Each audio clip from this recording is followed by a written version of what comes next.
تازه خبر سرچینې وایي منظور پښتین تر سختو امنیتي ګواښونو لاندې دی.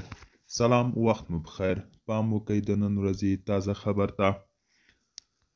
باوري سرچینې وایي چې د پاکستان حکومت له قومي جرګې وروسته د پښتون ژغورنې غورځنګ مشر منظور پښتین له سختو فشارونو سره مخ کړی او اوس مهال له سختو امنیتي تدابیر یا ګواښونو لاندې دی.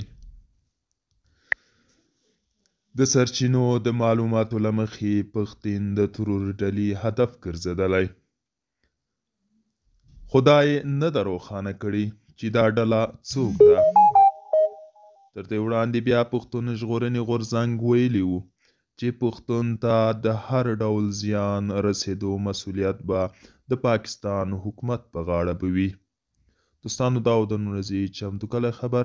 تر بیا مو په الله سپارم. ښې چارې، ښه وخت.